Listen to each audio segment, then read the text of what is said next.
bandžiau filmuoti, kaip aš mokinuosi, bet gavosi super neįdomus video. Tai vietoj to bus va toks epizodas, toks video.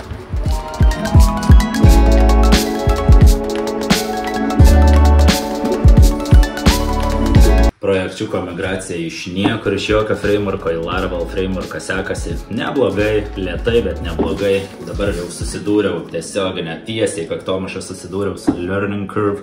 Kaip čia lietuviškai būtų. Dabar esu žalias, nemoku naujų technologijų, jos mokinuosi ir ta kreivė jau pradėjo labai stiektis į viršų ir jau jaučiu, kad informacijos, kurią aš gaunu naują, per daug. Bet aš to ir tikėjausi, ašgi žinojau, kad ta kreivė bus, tik tai nežinojau, kad kai jau lipi kreivė, jau kažkiek tai ją įlipi ir tu pamatai, kad dar ten tolumoj kreivių, dar daugiau. Dėl to reikės pakeisti šiek tiek strategiją. Galvojau 100% skirsiu migracijai, bet taip nedarysiu, nes migracija tikrai užtruks ilgai. Ten aišku, nusistačiau goalsą iki rugsėjo 1, bet aš tikrai jo nepasieksiu kelis mėnesius mažiausiai. Kad nenutrūktų mano website tobulėjimas. Aš turiu krūvą prisirašęs idėjų, kaip tobulinti website. Tai aš tai bandysiu skirti pusę laiko migracijai, pusę laiko website tobulinimui.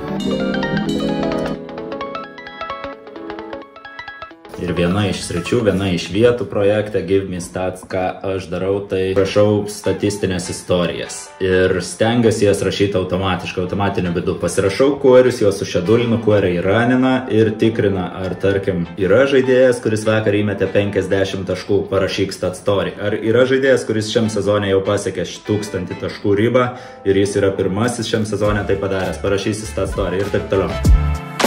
Dabar parašysiu tokių querių, bent jau vieną query parašysiu, kad man pradėtų kurti naują stat story. Bet prieš tai parašė mano žmona, sako, padėsi man su darbu, tam porą reikalų sutvarkyti. Žinoma, padėsi, tai padės mano santuokai. Tokie dalykai padeda santuokai. Kai žmona tavęs prašo padėti, tu privalai atsirasti. Aš tikrai ne kiekvieną kartą atsirandu, bet šiandien tikrai atsirasiu. Klaviatūrą tau reikės biškį palaukti. Kol tvarkysim reikalus, kviečiu trumpai labai pažiūrėti.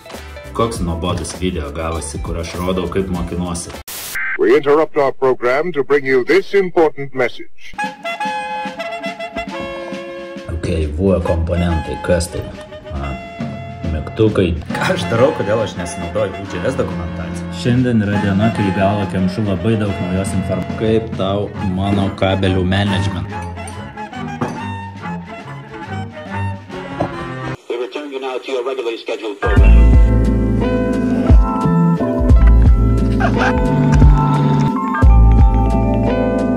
O dabar dienos planą reikia gyvendinti, jau šiek tiek vėlu, bet vis tiek turiu gyvendinti, reikia pasirašyti SQL query, jį užšedulint, sukurti stored procedure ir kad tas stored procedure man per metus kažkiek tai sugeneruotų statistinių istorijų iš šito query. Darbu.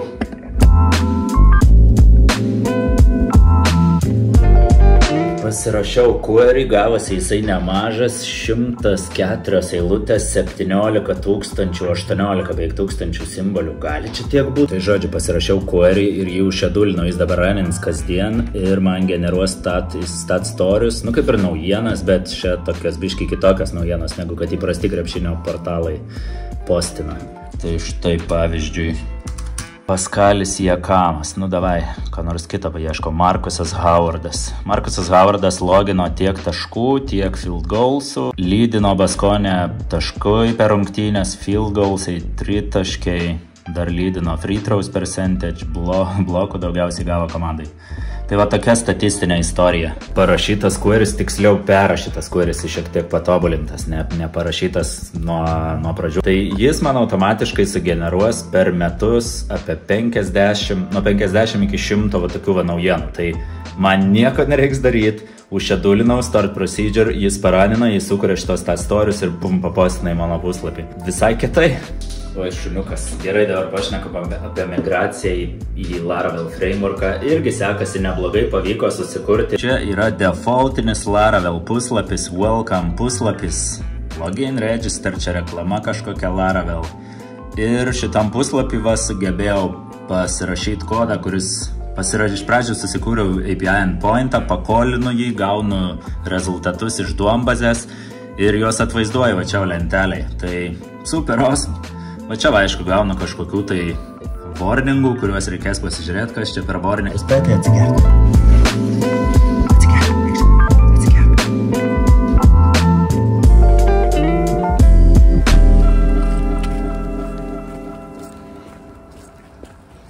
su šuneliu varom namo.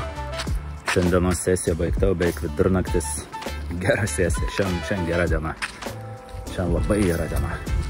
Persirašiau Skull Query, pasidariau VPN pointą, jį pakolinau, atvaizdavau duomenis frontende. Tada čia palieku, susitiksim internete kitą dieną.